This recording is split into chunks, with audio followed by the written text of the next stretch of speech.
Hello everyone and welcome back to the Great Book of Grudges. My name is Nathan and we're back with another State of the Faction video. And surprise, surprise, it's going to be the Lizardmen because this was a long time coming. You see, there are 7 different playable lords for the Lizardmen that were added in during the lifespan of Warhammer 2. It's actually quite a fair amount of characters. And while the Lizardmen have actually received a fair amount of attention, keep in mind that this is, 3 DLCs worth and 2 FLCs? They unfortunately never really got the most of the attention when they were compared to their counterparts in the DLC, and yeah, it's a bit of a shame because the Lizardmen feel like they've not really gotten attention despite actually getting a decent amount of attention. Now, they did get a bit of an update. I wouldn't really call it a rework, I'd call it just a mini rework on Immortal Empires, where we were able to see a few changes to some of the legendary lords to make them a bit more unique, and I think that worked out quite well. Some of them are actually kind of fun to play now, and some of the old ones that had some issues are kind of fixed, but unfortunately some of them are just still meh. And yeah, a rework is kind of needed, not just for some legendary lords, but for the faction as a whole, because there's a few specific things which are just kind of tiresome. Anyways, with all that being said, we're going to go first throughout all the legendary lords, talk about them, see if they can be fixed, if they need fixing, better yet said, and then we'll go into the generic stuff too. We'll start off with Oxyotal, as I feel like he is the absolute pinnacle of what Lizardmen faction should be.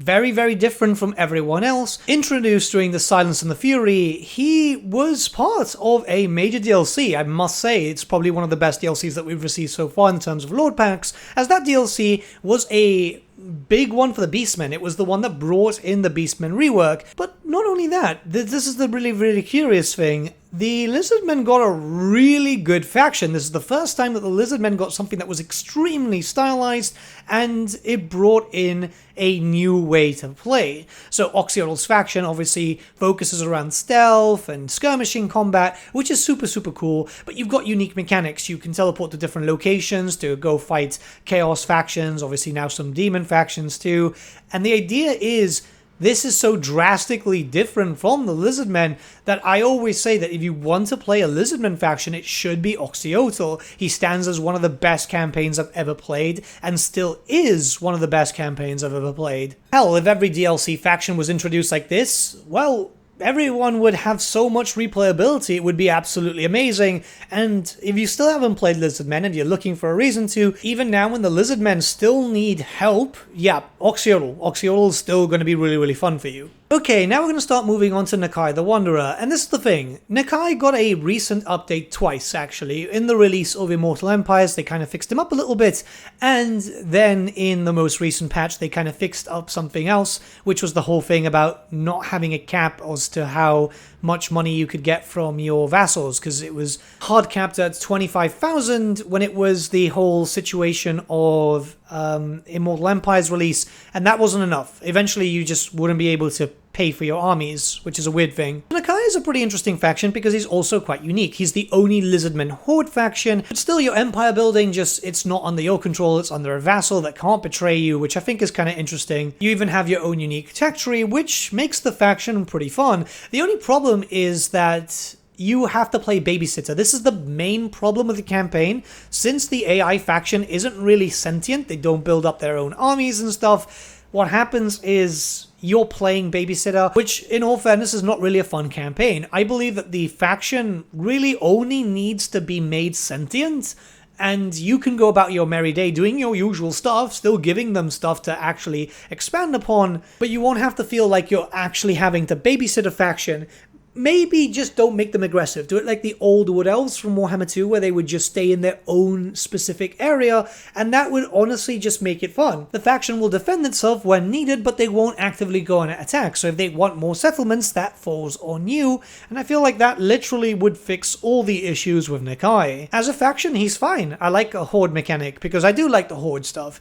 It's just babysitting. It's not a fun simulator. Okay, now we're moving on to Gorok, and this is an interesting faction because he was always pretty strong. Obviously, starting off with Lord Krok makes you a very powerful faction, and he did get some benefits. These are new mechanics, in a sense, in the faction effects, which kind of work out. It doesn't always have to be a new window with fancy new buttons to click on, so this is the whole thing with like barriers being granted to your units when defending settlements, and extra defensive supplies, though mind you, early on, it's kind of useless now since they kind of axed the whole settlement system. Well, they changed it up a little bit, but the faction is pretty good overall. I'd say that this is one of the factions where he's fine and he plays very, very well. You just need a bit of a change with the general mechanics for the Lizardmen, which we're going to talk about later, and it will just be a lot more enjoyable. What would be kind of interesting is maybe some sort of incursions, because Gorok is a defender, right? So maybe a way to see enemy armies spawning, attacking. It's constantly, well, not really constantly, but if it works in a very similar sense to how the bar works for Grand Cafe, actually, this would be a really good system, where over time that bar will fill more and more and attack Itza when it gets full, and enemies will get harder and harder as the turns progress. Now, the way to stop that is to actually use the geomantic web. So as you unite Lustria, this means that they'll have less of a chance, and it won't be like Cafe, which goes down to like a 1% and it will just keep increasing. You can actually just fully stop it because the web is protecting Lustria as much as possible. So it will give you incentive to go out and take over all of Lustria as fast as possible. If not, you'll be having an incursion, which could also kind of work, because those incursions could use to level up your characters, really. You could leave a new army there and power level up a lord. The idea is just to have something different and give you a sense of, well, this is a threat and I need to get rid of the threat. This is the thing with FLC lords back in the day, where they just weren't really special. Tic Tac Toe is another FLC legendary lord, which plays like a generic faction. Yeah, you've got more of a focus on flying and stuff, but yeah, that's it. And I'm not saying that's a bad thing, it's just the faction just focuses mostly on flying units, lots of pterodons, and yeah, it's kind of boring. At least that's how it is to me, right? Like, the other factions at least have a little bit more going for them. This could do with some sort of mechanic, maybe if the faction didn't automatically lose if it had all flyers, because that's a thing that's just kind of annoying, especially if it's a flying faction, that you'll always have to have something on foot. But maybe just get rid of that setting for this faction, if that's indeed possible. I'm not sure if that is, but that's all I can think of, really. This is the thing. If I'm going to be playing a Lizardman faction, I generally avoid Tic Tac Toe. I'll confederate him, but that's pretty much it. So Henowin is actually better now since the inclusion in Immortal Empires, because they kind of changed the whole sacrificial offerings. So now you actually get, you know, sacred spawning units instead of your regiments of renown. So there's more of a reason to actually do them, and I think that works out quite well. As a whole, the faction's pretty well done. Yes, he did not get as much attention as Ikit Claw, but that was going to be expected anyway when he was paired up against Skaven. But I'd say those changes that came into effect now actually just make him a lot more fun, so like, it's in a good place. I know he could be better, but he's on that fine line of really, he's just good enough to be able to enjoy, and you can actually have a pretty fun campaign with him. The problem is that all the Lizardmen are in Lustria, so everything's just kind of like, well, not all of them, but you know what I mean. So everything is just like scrunched up, but it helps with Confederation, I guess, if you're not using the Recruit Defeated Legendary Lords mod, which you should be, because yeah. Alright, we're moving on to Krokor, and Krokor, despite not really having any unique mechanics, he was a base game legendary lord, he's got some pretty cool stuff. You see, you know, a decent amount of changes came into effect when it was the Immortal Empires launch, where you get loads of experience and, hell, extra weapon strength for your Sauruses and all that different type of stuff. However, what I would say is I would change some stuff around. So get rid of the upkeep reduction for Krokor, or at least reduce it quite heavily, and in the faction effects, you need to reduce the upkeep for Saurus warriors, not just Old Bloods. It needs to be all Sauruses. Be able to have armies and armies and armies of Saurus warriors, because it kind of makes sense with him in a very similar sense to how we got it with Queek and the Clan Rats and Storm Vermin. It just makes a lot of sense. One thing I would kind of add in is kind of like a monster hunt system as Norska. The same thing, really. But it's kind of just because of his lore in-game, where he was sent to the Southlands to deal with enemies. So what if he actively has to go down and fight those enemies? I think that would just be a quite nice system, so that could give you some benefits to your faction as a whole, and give you something to actually do, rather than the usual go out and expand as normal. Having a few extra things on the side is always kind of nice. But failing that, yeah, just reduce the upkeep for the Saurus Warriors too, like they do with the Saurus Old Bloods, and you're pretty much golden. And lastly, Mazda Mundi, which, to be fair, should probably stay vanilla. Yeah, I know, that sounds a bit weird. But the thing is, they need to keep at least one base game character as vanilla as possible, as that's the introductory lord, which in fairness should be Tic Tac Toe, but they could do something interesting with Tic Tac Toe. But Mazda Mundi himself is the base game lord alongside Krokor, and it would make sense for Mazda Mundi to just be the base game lord, because he's very powerful in his own right with all the spells and stuff. Plus, he's got some good faction mechanics overall. Well, Lord effects, mostly. I don't know, if you guys think that Mazda Mundi needs something different, let me know your thoughts in the comments below. But I can't really think of anything for Mazda Mundi. I really can't. There's a few things that I think that the Lizardmen should get changed to make them all better, and we're going to talk about that right now. But, yeah, just can't see anything for him. Alright, we're going to go into overall changes now, and the first thing is the tech tree. God damn, does it need to change. I hate it so much. The fact that everything is basically tied to a prerequisite, which, yes, is the same thing for, say, for example, the Skaven, but everything just feels so incredibly forced here because it's a prerequisite, and then if you want to go into the next section, there's another prerequisite, and then if you want to go into the other last section, there's another one. It's just annoying. It's by far one of the worst tech trees that we have in the series at the moment. Like, yeah, the Norska one is pretty bad too, but this one is just, if you tie all the bonuses to just prerequisites, these are all focused around buildings, by the way, which makes it super annoying, as a lot of these are just going to screw on how you build up your buildings, or if you're waiting until areas are secure, then it's going to take a while to actually get them. You need those buildings there. It's just not great. It is honestly not great. Something radically needs to be changed about this if they want to actually make it engaging for the player base and not just a bit of a slog. There's many campaigns where I do play where it's just yeah, I ignore a lot of the bonuses, which then makes me ignore a bunch of units, because, yeah, I don't want to deal with that. And I think it's kind of tied to the fact that the buildings themselves are so spread out. There are so many buildings, and each of them are linked to that, so you're just kind of going back and forth. Some of them just really don't do anything. Like, yeah, they help out with the geomantic web and stuff, but you can see what I mean over here.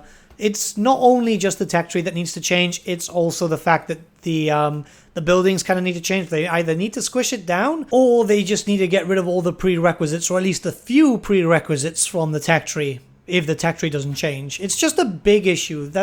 It's something that bothers me constantly, because there's a lot of buildings that you just generally won't use, but you need to get specific buffs for your units. The geomantic web itself is alright. Yes, I know a lot of people don't like it, but it does provide some pretty good bonuses, and it gives you an indication on where you should start expanding to be able to get better bonuses for your cities. Hell, it was even improved for the Immortal Empires just to get better benefits. I think that works out quite well.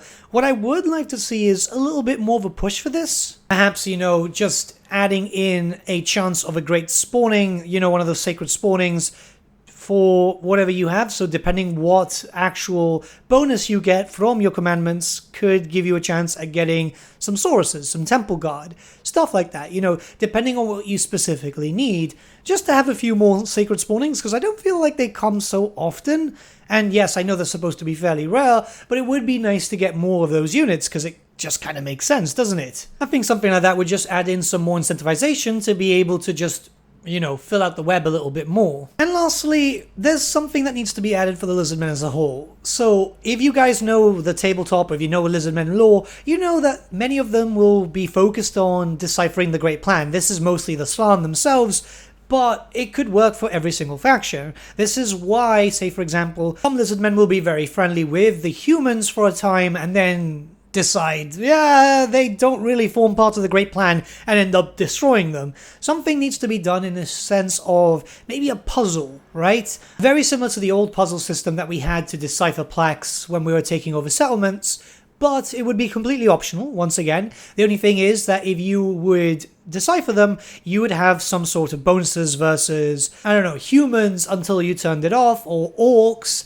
just something that you could have as a separate window and you could just decipher. And it should be randomized, so it can't really be cheated, But, you know, it'd just be kind of fun, you know, just something different. We do have pop-up events, more or less, which kind of add to the whole deciphering, but it just doesn't feel like it. It just feels like a pop-up. This needs to be a separate window, a separate mechanic, something to give the Lizardmen something rather special, because, yeah, you know, the Dark Elves have their slaves, Skaven have food and Undercities. Undercities were just an addition later on. The High Elves have influence, and yeah, the Lizardmen have Geomantic Web, but the Geomantic Web just doesn't really feel like it's something that really affects your campaign. Does that make any sense? It just feels more like a passive thing, so we need something to be introduced which is more of an, you know, active thing. I don't know. Maybe I'm wrong here. Maybe the Lizardmen are fine with that if the Geomantic Web gets improved. But with all that being said, yeah, the Lizardmen do really need to be fixed up. They need a little bit of a buff here and there and just a few fixes. But I feel like then adding in some special new mechanics or just drastically changing the stuff that we already have available will make them far more enjoyable. Let me know what you guys think in the comments below. Let's start a bit of a discussion. I want the Lizardmen to feel nice, right? Like every other race right now in Warhammer 2 is good. This is everything that's been moved over. The Dark Elves could have a bit of a change of system, but I feel like if anyone from the Warhammer 2 base games needs a fix for Immortal Empires, it's definitely the Lizardmen over anyone else, then possibly the High Elves. But yeah, let's start a bit of a discussion, and until then, I shall see you all again very, very soon. Have a good day.